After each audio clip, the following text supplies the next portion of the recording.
Hello students, this is Ritu ma'am with you. Welcome to all students in these classes. तो students कल हमने आपको voices के interrogative part से अवगत कराया था, जिसमें हमने आपको बताया इंटेरोगेटिव जो वॉइसेस होते हैं वो दो प्रकार से बनते हैं। एक तो हेल्पिंग वर्ड से शुरू होकर और दूसरे WH वर्ड से शुरू होकर। तो स्टूडेंट्स कल मैंने आपको हेल्पिंग वर्ड से शुरू होकर जो एक्टिव से पैसिव बनाए जाते हैं वो बताए थे, और आज हम आपको WH वर्ड से शुरू होने वाले एक्टिव टू पैसिव बताएंगे। तो देखिए, WH वर्ड से शुरू होने वाले जो एक्टिव वॉइसेस होते हैं उनमें सबसे जो मेन इम्पोर्टेंट होता है वो हु से शुरू होने वाला वॉइस होता है, जिसके लिए सबसे पहले हमें यह जानना आवश्यक है कि आखिर ये जो WH वर्ड हु होता है इसका एक्टिव के लिए कौन सा फॉर्मूला यूज़ किया जाता है। तो स्टूडेंट्स, इसका एक्टिव के लिए जो फॉर्मूला यूज़ किया जाता है वो होता है who plus helping verb plus main verb and plus object. Students, मेरे कहने का मतलब यह है कि ये जो एक्टिव वॉइस का मैंने फॉर्मूला बताया है ये आपके एग्जाम पेपर में आएगा, और जब हम इसका पैसिव बनाएंगे तो उस पैसिव को बनाने के लिए हम जो हु है उसकी जगह तो बाई हुम का यूज़ करेंगे, और उसके बाद हेल्पिंग वर्ब का यूज़ करेंगे, फिर उसके बाद जो ऑब्जेक्ट का सब्जेक्ट बनाना है हमें उसका यूज़ करेंगे, वो ही मेन वर्ब की थर्ड फॉर्म आएगी, और पीछे ही पीछे हमें क्वेश्चन मार्क लगाना है। तो देखिए स्टूडेंट्स, हमने फर्स्ट एग्जांपल लिया who did break this glass. तो स्टूडेंट्स, आप बिल्कुल इस फॉर्मूले के अकॉर्डिंग चलिए। सबसे पहले तो ये देखिए कि आप एक्टिव वॉइस का ये जो फॉर्मूला है ये इसमें सेट हो रहा है या नहीं। देखिए, हु की जगह हु आया, हेल्पिंग वर्ब की जगह helping verb I, main verb की जगह मेन वर्ब की फर्स्ट फॉर्म आ गई, ऑब्जेक्ट की जगह दिस ग्लास आ गया। अब देखिए स्टूडेंट्स, हम इसे पैसिव वॉइस में जब कन्वर्ट करेंगे तो हमें ये फॉर्मूला यूज़ करना है। तो देखिए, हु की जगह हम लगा देंगे यहाँ पे बाई हूँ, ये लिख दिया हमने। अब स्टूडेंट्स, वो कह रहा है कि हेल्पिंग वर्ब का हमें यूज़ करना है। अब ये जो हेल्पिंग वर्ब इसमें दी गई है ये डिड दी गई है। हमने आपको टेबल में बताया था कि किसी भी एक्टिव वॉइस में यदि डिड आ जाए या सेकंड फॉर्म आ जाए तो वो हेल्पिंग वर्ब की दृष्टि से वाज या वर में बदलती है। अब ये वाज आएगा यहाँ पे या वर आएगा वो इससे डिसाइड होगा। ये यदि सिंगुलर है तो यहाँ वाज आएगा, ये यदि प्लूरल है तो यहाँ वर आएगा। तो देखिए स्टूडेंट्स, दिस ग्लास सिंगुलर है तो हमने यहाँ पे वाज का यूज़ किया, वाज लिख दिया। अब स्टूडेंट्स देखिए, हमें ऑब्जेक्ट का ये देखो ऑब्जेक्ट का सब्जेक्ट बनाना है, तो ऑब्जेक्ट इसमें दिस ग्लास है, इसका हमने सब्जेक्ट बना दिया दिस ग्लास। इसके बाद वर्ब की थर्ड फॉर्म का यूज होगा। वर्ब इसमें दी गई है ब्रेक, ब्रेक फर्स्ट फॉर्म है, इसकी हमें यहाँ पे थर्ड फॉर्म बनानी है जो कि होती है ब्रोकन। ये हमने ब्रोकन लिख दिया। उसके बाद स्टूडेंट्स, ये हमारा जो सेंटेंस है ये बिल्कुल कंप्लीट हो चुका है। आप देखेंगे कि इसमें हमने यहाँ पे बाई का यूज़ नहीं किया, क्योंकि हमने इसमें बाई का यूज़ पहले ही कर दिया है। बाई का यूज़ जिसके लिए यहाँ पे किया जाता है वो ही इसमें पूछा जा रहा है। यहाँ पे जो हम बाई लगाते हैं वो हम सब्जेक्ट का ऑब्जेक्टिव रूप लिखने के लिए बनाते हैं, लेकिन आपको पता है कि यहाँ पे हु का यूज़ हो रहा है, और हु जो है वो इस चीज़ को दर्शाता है कि इसमें कोई भी सब्जेक्ट नहीं है। इस वजह से हमने हु की जगह बाई हूँ यहाँ पे लगा दिया, तो यहाँ पे बाई और प्लस में सब्जेक्ट का ऑब्जेक्टिव रूप नहीं आएगा, डायरेक्ट क्वेश्चन मार्क लगा देंगे। तो ये तो स्टूडेंट्स था एक एग्जाम्पल। अब देखिए next example, who does Singh this song. देखिए स्टूडेंट्स, हमने केवल यहाँ पे ये हेल्पिंग वर्ब ही चेंज की है, बाकी फॉर्मूला बिल्कुल वैसे की वैसे है। हु को हम बाई हुम बना देंगे, ये बना दिया। बाई हुम के बाद फॉर्मूले के अकॉर्डिंग हेल्पिंग वर्ब का यूज़ करना है। तो स्टूडेंट्स, मैंने आपको टेबल में बताया था कि किसी भी एक्टिव वॉइस में यदि डू आ जाए, डज आ जाए या फर्स्ट फॉर्म आ जाए तो वहाँ पे हमको इज एम आर में उसे कन्वर्ट करना होता है। अब यहाँ पे इज आएगा, एम आएगा या आर आएगा, वो हम इससे डिसाइड करेंगे। तो ये देखिए स्टूडेंट्स, दिस सॉन्ग, ये सिंगुलर नंबर है तो यहाँ पे इसके साथ हम इज लगा देंगे, ये हमने इज लिख दिया। अब देखिए स्टूडेंट्स, इसके बाद जो मेन वर्ब है उसकी यहाँ पे फर्स्ट फॉर्म दी गई है, इसकी हमने थर्ड फॉर्म बनानी है जो कि हम संग लिख देंगे। बाई होम सॉरी, यहाँ पे काटना पड़ेगा। पहले ऑब्जेक्ट का सब्जेक्ट बनाओ। दिस सॉन्ग बाई हुम। हाँ, तो देखिए स्टूडेंट्स, हु की जगह हमने बाई हुम लिख दिया। उसके बाद फॉर्मूले के अकॉर्डिंग हमें हेल्पिंग वर्ब का यूज़ करना है। और स्टूडेंट्स, इसमें देखिए हेल्पिंग वर्ब हमको दी गई है डज, और हमने टेबल में आपको बताया था कि जो डज है वो इज एम आर में कन्वर्ट होता है। अब इसमें इज आएगा, एम आएगा या आर आएगा, वो हमें इससे डिसाइड करना है। और ये है ऑब्जेक्ट जो कि दिया हुआ है दिस सॉन्ग। दिस सॉन्ग जो है वो सिंगुलर नंबर है, तो सिंगुलर नंबर के लिए आता है इज। हम यहाँ पे लिख देंगे इज, बाई हुम इज। अब हमें क्या करना है, ये जो ऑब्जेक्ट दिया गया है इसका सब्जेक्ट बनाना है। तो दिस सॉन्ग को यहाँ पे लिख देंगे दिस सॉन्ग। अब बच जाता है हमारे पास मेन वर्ब की थर्ड फॉर्म का यूज। तो सिंग की थर्ड फॉर्म हो जाएगी संग, और पीछे ही पीछे क्वेश्चन मार्क। तो देखिए स्टूडेंट्स, ये वाक्य भी या ये सेंटेंस भी हमारा पूर्णतः कंप्लीट हो चुका है। अब आ जाइए नेक्स्ट सेंटेंस पर, जो कि हमने कंटिन्यूअस टेंस का लिया है। वो ही हु की जगह हमें बाई हुम का यूज करना है, ये कर दिया। उसके बाद देखिए स्टूडेंट्स, हमें इसमें ये सोचने की आवश्यकता नहीं है कि यहाँ पे किस हेल्पिंग वर्ब को किस में कन्वर्ट करना है, क्योंकि यहाँ पे ये कंटिन्यूअस टेंस है, और कंटिन्यूअस टेंस में जो भी जिस भी टेंस की हेल्पिंग वर्ब दी गई होती है वो ही हेल्पिंग वर्ब आती है। वो हम सिंगुलर आएगी या प्लूरल आएगी, वो हम ऑब्जेक्ट का जो सब्जेक्ट बनाते हैं उससे डिसाइड करते हैं। अब देखिए स्टूडेंट्स, यहाँ पे इज दी हुई है, तो हम देखेंगे कि यहाँ पे इज आएगा या एम आएगा या आर आएगा, वो हम इससे डिसाइड करेंगे। ये दिया हुआ है दिस पिक्चर, जो कि सिंगुलर नंबर है, तो स्टूडेंट्स यहाँ पे आ जाएगा इज। हमने आपको बताया था कि कभी भी मेन वर्ब की जब थर्ड फॉर्म बनाई जाती है तो वह फर्स्ट फॉर्म की ही बनती है, लेकिन इसमें आईएनजी फॉर्म दिया गया है।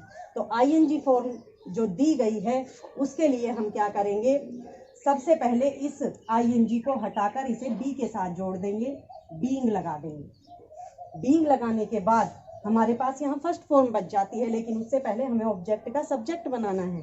तो हम इस दिस पिक्चर को यहाँ पे लिख देंगे,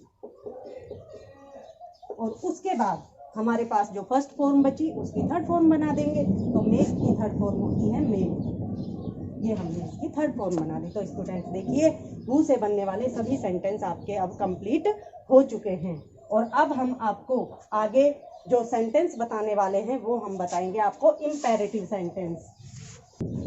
हाँ, तो स्टूडेंट्स देखिए, अब हम इसमें करने जा रहे हैं इम्पेरेटिव सेंटेंसेस। तो स्टूडेंट, सबसे पहले हमें ये जानना आवश्यक है कि आखिर इन इम्पेरेटिव सेंटेंसेस में कौन कौन से या किस किस प्रकार के सेंटेंस का यूज़ किया जाता है। तो देखिए स्टूडेंट, सबसे पहले इसमें आते हैं फर्स्ट फॉर्म से शुरू होने वाले सेंटेंसेस।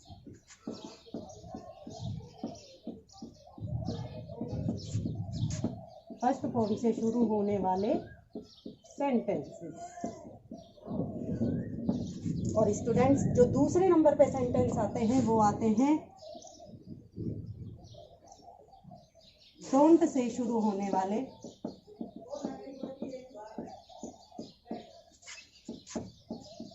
सेंटेंसेस।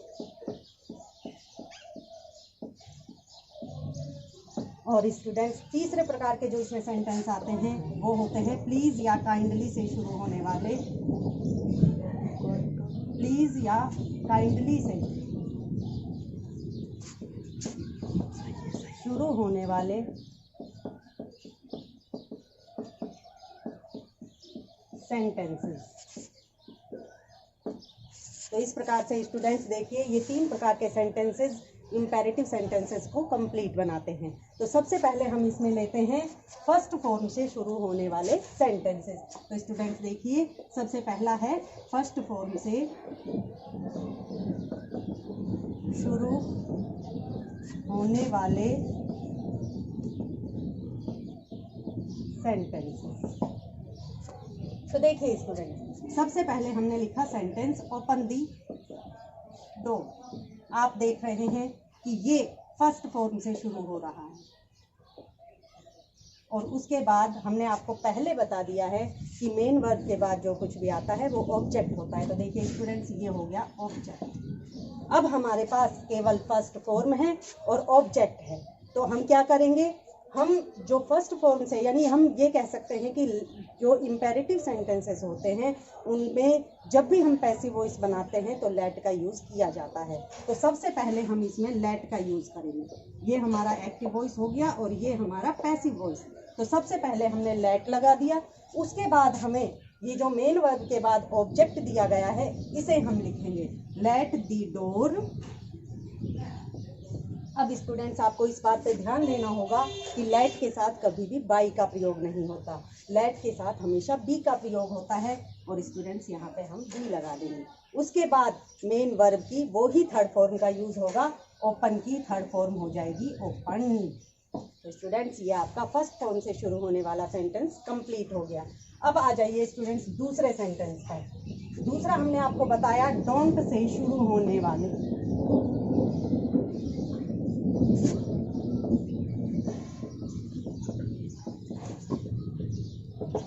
तो देखिए स्टूडेंट, सबसे पहले हमने सेंटेंस लिखा डोंट मेक अ नॉइज।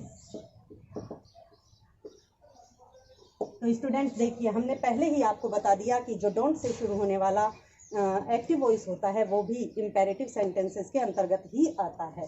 तो सबसे पहले हम इसमें जब भी इसका पैसिव बनाएंगे लेट का यूज़ करेंगे। लेट के बाद हमें यहाँ पे लिखना है ऑब्जेक्ट का सब्जेक्ट बनाकर ए नॉइज। अब स्टूडेंट्स, हमको इसमें थोड़ा सा चेंज करना पड़ेगा क्योंकि इसमें डू के साथ नोट दिया गया है, तो हमें यहाँ पे तीसरे नंबर पर नोट लिखना होगा। ये केवल डोंट वाले वाक्यों के लिए ही है, लेट अ नॉइज नोट। और स्टूडेंट्स, हम आपको पहले बता चुके हैं कि लेट के साथ बी का यूज़ होता है, तो यहाँ पे हम बी का यूज़ कर देंगे। हमने लिखा let a noise not be, और मेक की वो ही थर्ड फॉर्म का यूज़ हो जाएगा, यहाँ पे आ जाएगा मेक। तो स्टूडेंट्स, ये डोंट वाला जो सेंटेंस है वो कंप्लीट हो चुका है। उसके बाद हम लेते हैं तीसरा सेंटेंस, प्लीज़ या काइंडली से शुरू होने वाला।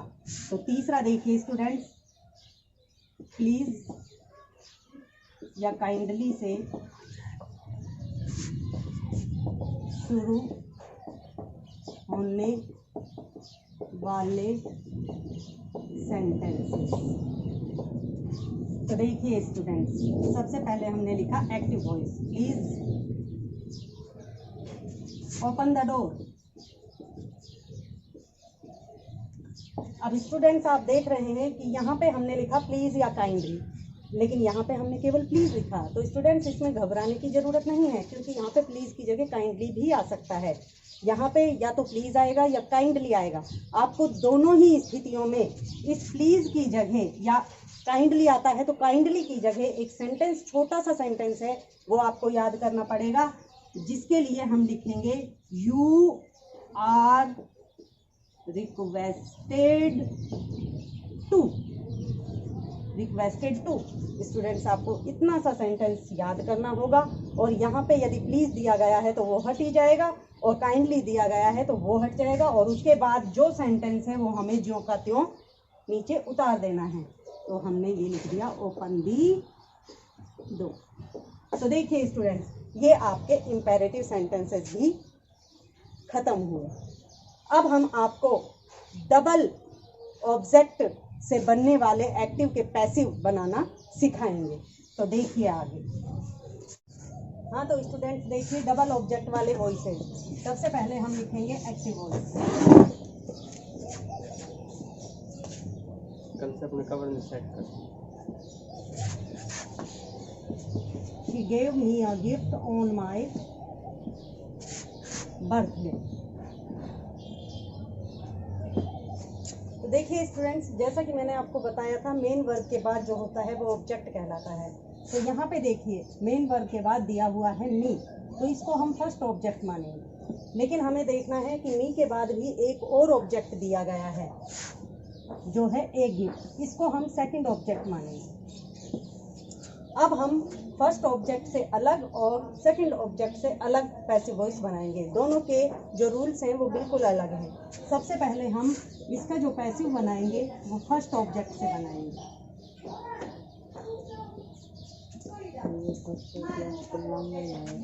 तो इसमें जो ऑब्जेक्ट दिया गया है वो मी है। मी का जब हम सब्जेक्ट बनाएंगे तो आई बनेगा। आई के बाद हम देखते हैं कि यहाँ पे मेन वर्ब की सेकंड फॉर्म दी गई है, और हमने पहले बताया था टेबल में कि जब एक्टिव वॉइस में मेन वर्ब की सेकंड फॉर्म हो या डिड दिया गया हो तो हम उसे वाज या वर में कन्वर्ट करते हैं। तो स्टूडेंट्स आई आ रहा है, आई के साथ हम वाज का यूज़ करेंगे। I was. अब यहाँ पे वाज लेने के बाद गिव बच जाता है, यानी कि फर्स्ट फॉर्म बच जाती है। फर्स्ट फॉर्म है गिव, गिव की थर्ड फॉर्म होती है गिवन। हमने लिख दिया यहाँ पे गिवन। I was given. अब क्या दिया गया? एक गिफ्ट दी गई। एक गिफ्ट कब दी गई? On my birthday.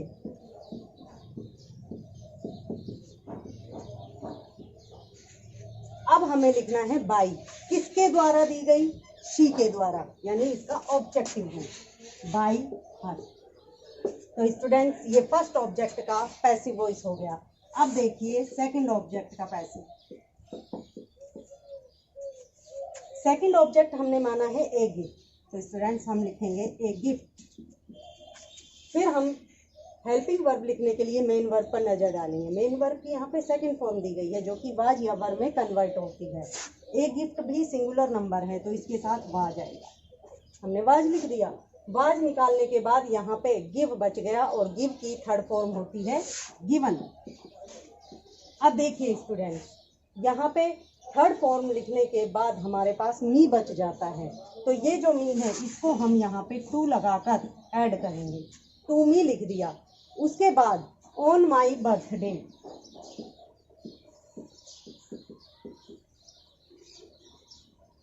बाई का यूज, बाई लिख दिया। किसके द्वारा दिया गया? शी के द्वारा, यानी इसका ऑब्जेक्टिव। ये हर हो गया। तो स्टूडेंट्स आप देखते हैं ये डबल ऑब्जेक्ट वाले एक्टिव टू पैसिव हो गए हैं। अब स्टूडेंट्स एक दो प्रकार के और साधारण से एक्टिव टू पैसिव रह रहे हैं, वो मैं आपको जनरली उनकी जानकारी दे देती हूँ। जैसे लेट से शुरू होने वाले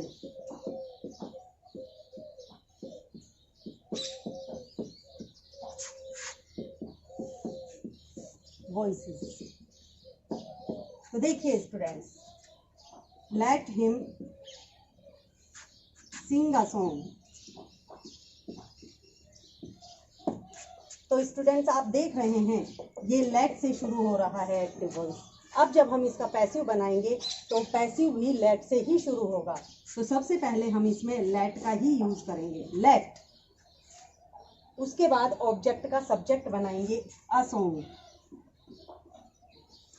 लेट अ सॉन्ग। और स्टूडेंट्स मैंने आपको कुछ देर पहले ही बताया था कि लेट के साथ कभी भी बाई का यूज नहीं होता है, उसके लिए हम बी का यूज करते हैं। हमने यहाँ पे लिख दिया be, let a song be. अब मेन वर्ब की थर्ड फॉर्म लिखेंगे संग,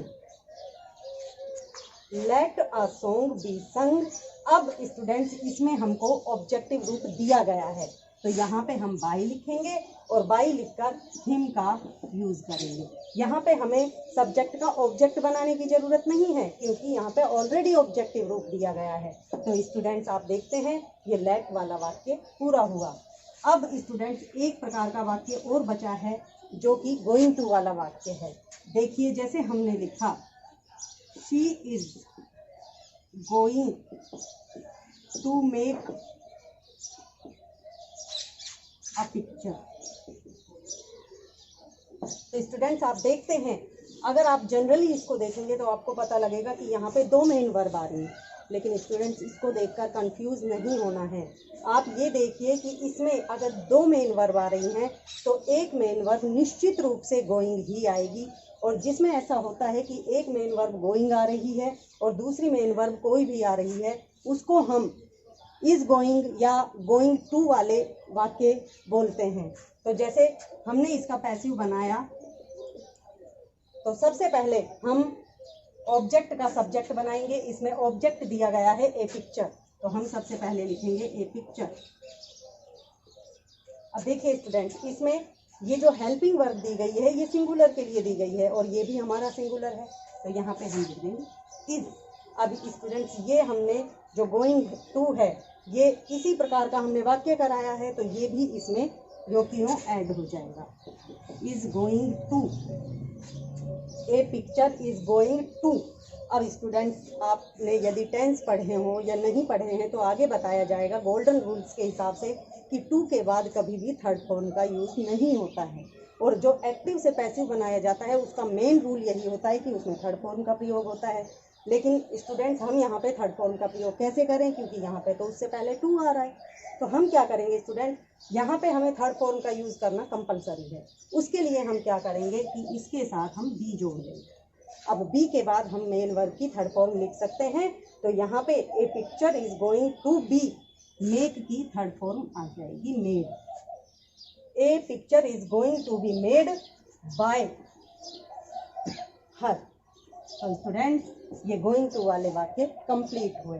इस प्रकार से देखिए कि आज हमारा ये एक्टिव टू पैसिव वाला जो टॉपिक था यह पूर्णतः कंप्लीट हो चुका है। तो स्टूडेंट्स आज हमारा ये एक्टिव टू पैसिव वाला जो टॉपिक था वो पूर्णतः कंप्लीट हो चुका है।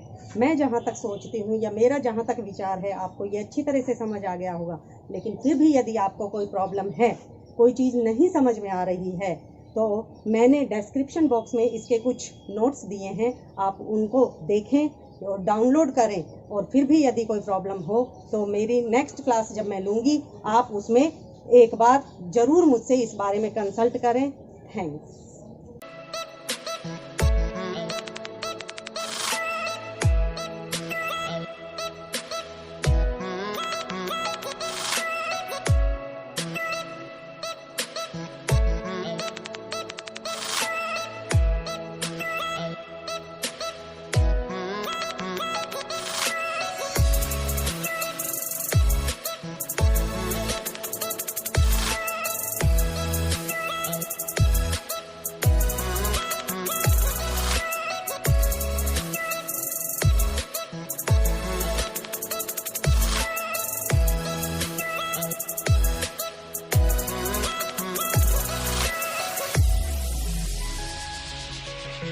Thank you.